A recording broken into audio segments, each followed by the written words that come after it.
Bismillahirrahmanirrahim. Assalamualaikum warahmatullahi wabarakatuh.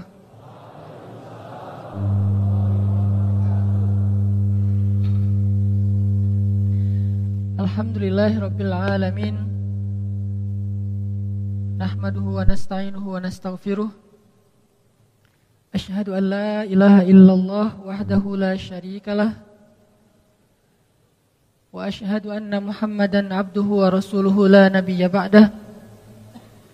Radina billahi rabba wa bi Muhammadin nabiyya wa bil islami dina. Allahumma salli wa sallim wa barik ala sayyidina wa habibina wa maulana Muhammadin wa ala alihi wa sahbihi wa man tabi'ahu ila yaumiddin. Rabbi syrah li sadri wa yassir li amri wahlul 'uqdatan min lisani yafqahu qawli. Saya itu melihat saudara-saudara saya yang di Palestina itu saya nggak merasa sedih. Bahkan kalau misalkan ada yang nanya, ente nggak peduli dengan saudara-saudara di Palestina? Saya akan jawab tidak. Kenapa? Karena saya lebih peduli terhadap diri saya sendiri. Saya itu adalah anak ketiga dari 5 bersaudara, dan saya sudah menjadi ayah sebelum menjadi ayah beneran. Ya. Paham. Sudah menjadi punggung keluarga itu. Ya, Tulang punggung keluarga. Tulang punggung, maaf. Udah menjadi tulang punggung keluarga itu ya. Ya, seperti itu, Ustaz.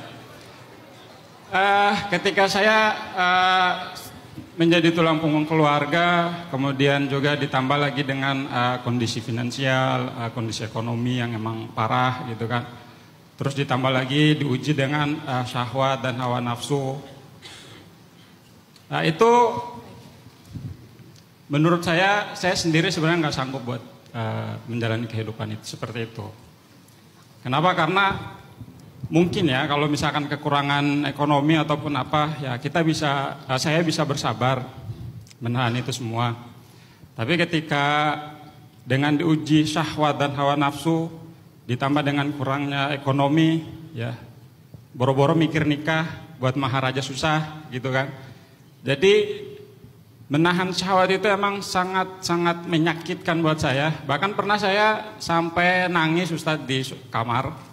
Sampai saya pernah nunjuk tembok, saking emosinya buat menahan penyakit itu. Gitu, Ustaz. Bahkan saking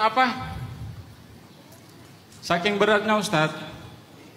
Saya itu melihat saudara-saudara saya yang di Palestina itu saya nggak merasa sedih.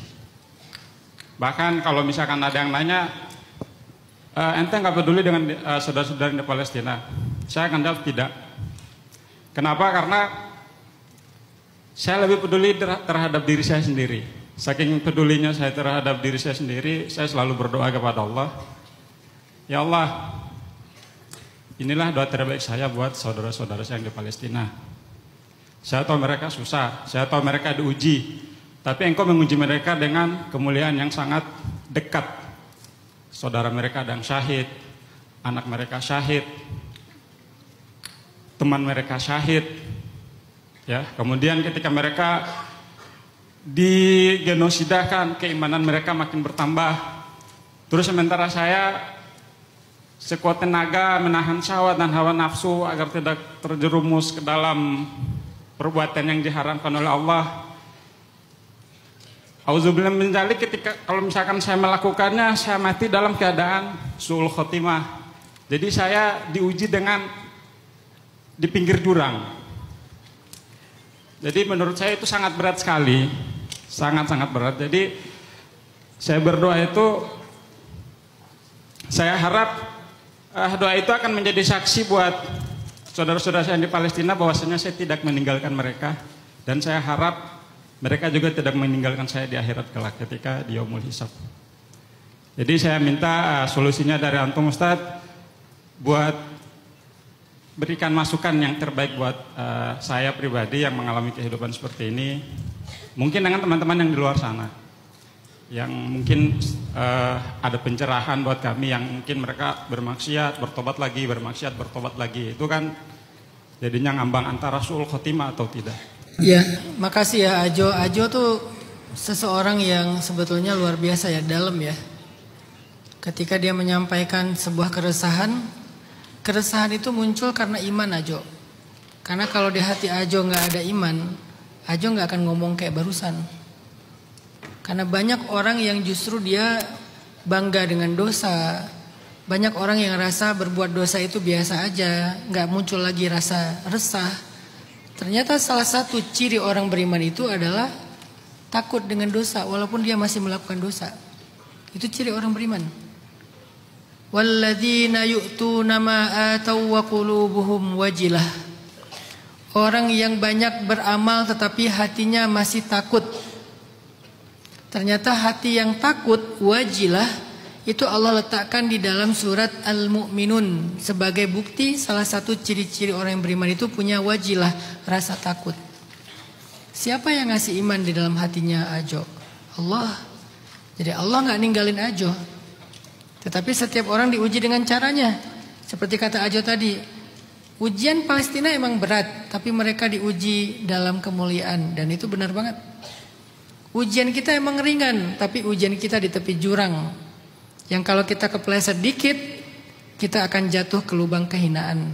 Dan itu juga benar banget. Ala syafa hufratin minan nar, kata Allah. Di tepi jurang neraka, kata Allah. Jadi saya yakin Ajo ini bukan orang polos nih, orang yang ngerti banget nih. Makanya dia menggunakan istilah-istilah yang sebetulnya itu memang ada dalam Al-Quran. Dan pemahaman dia tentang Palestina dan dirinya itu tuh keren sih. Makasih Ajo udah memahamkan kita juga, ngasih saya sebuah sudut pandang. Saya jadi malah merenung ya. Gara-gara Ajo saya malah jadi kayak, waduh, gue nih gitu. Jadi kayak kita ngerasa juga kan semua kita pendosa kan. Cuman Allah menutup aib kita aja kan. Jadi kita kayak ngerasa iya ya, kayak kita nih banyak dosa juga. Tapi oke, karena Ajo udah meminta, saya coba ngasih pandangan dari ulama, bukan dari saya. Karena nasihat itu adalah harta yang hilang dari seorang mukmin, kalau diminta harus dikasih. Sebagaimana barang hilang kalau kita pegang, orang yang punyanya minta harus kita kembalikan. Karena Ajo udah minta. Ajo nanti coba di rumah dalam kesendirian sering-sering ngulang firman Allah di dalam surat Az-Zumar, surat 39 ayat 53. Az-Zumar 53. Itu ayat sapaan Allah untuk para pendosa.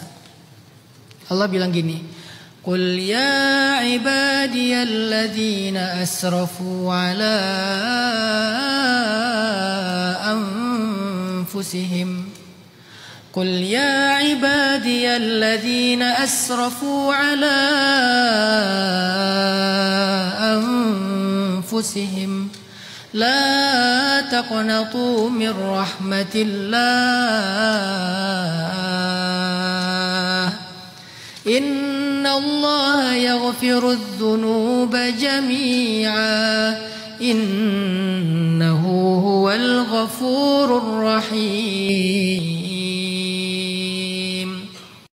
Bagaimana cara Allah berbicara kepada para pendosa? Yang dosanya banyak, yang dosanya berulang kali, taubat dosa lagi, dan itu udah ribuan kali dengan hal yang sama, dengan kondisi yang gak berubah. Gimana cara Allah menyapa mereka? Tahu gak cara Allah menyapa mereka? Ya ibadi, wahai hamba-hambaku. Masih dipanggil hamba. Dan hamba adalah panggilan manja, panggilan baik, panggilan mesra dari Allah kepada kita.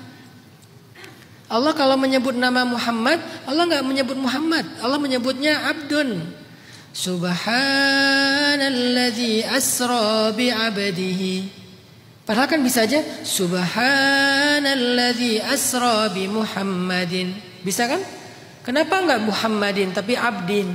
Karena kalimat Abdun atau hamba kalau dari Allah kepada kita itu tuh mesra, sayang. Sehingga ketika Allah mengatakan ya ibadi, wahai hamba-hambaku, itu seolah-olah kayak ayah bilang ke anaknya, wahai anakku tersayang. Di situ ada kasih sayang. Padahal yang dipanggil siapa? Ahli dosa, ahli maksiat. Yang maksiatnya itu asrafu ala anfusihim, sudah melampaui batas, udah nggak kehitung banyaknya, sudah berkali-kali gagal bertaubat. tapi Allah masih memanggil dia, ya ibadi, wahai hambaku, alladzina asrafu ala anfusihim, yang telah melampaui batas. Terus apa kata Allah ketika Allah manggil kita? Allah bilang, la taqnatu min rahmatillah. Janganlah kamu berputus asa untuk mendapatkan rahmat Allah. Jangan berputus asa untuk mendapatkan ampunan, karena ampunan itu rahmat. Jangan berputus asa dalam taubat, karena diterima taubat itu rahmat. Jangan berputus asa untuk dapat surga, karena surga itu rahmat. Jangan berputus asa walaupun kamu itu asrafu, udah melampaui batas. Allah cuma bilang jangan berhenti bertaubat. Ya Allah, kalau saya dosa lagi, taubat lagi. Allah aja gak pernah berputus asa mengampuni kita. Kenapa kita berputus asa minta ampun? Allah gak pernah berputus asa mengampuni dosa. Kita dosa, besoknya taubat, lusanya dosa lagi, Allah ampuni.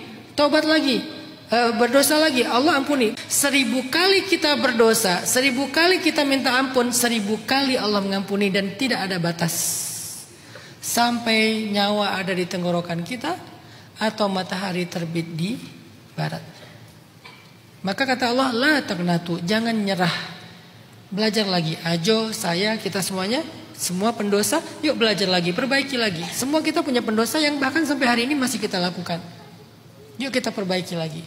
Terus Allah tambahkan, innallaha yaghfirudz dzunuba jami'a.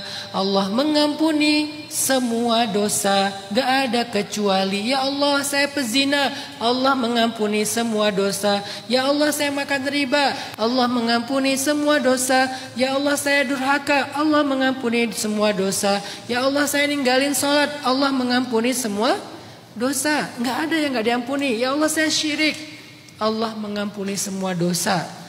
Syirik itu baru nggak diampuni kalau orangnya meninggal dalam keadaan musyrik. Kalau dia masih hidup minta ampun, semua diampuni.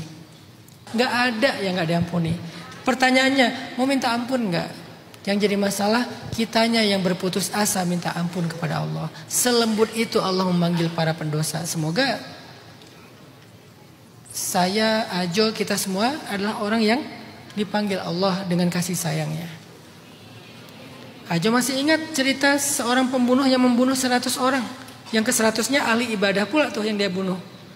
Lalu ketemu dengan ulama, ulama itu bilang jangan berputus asa, bertobatlah dengan cara hijrah, pindahlah dari negeri ini. Lalu di tengah jalan dia meninggal dunia. Dalam proses perjalanan hijrahnya, ketika meninggal dunia, malaikat neraka dan malaikat surga berdebat, mau dibawa kemana ini orang, ke neraka atau ke surga.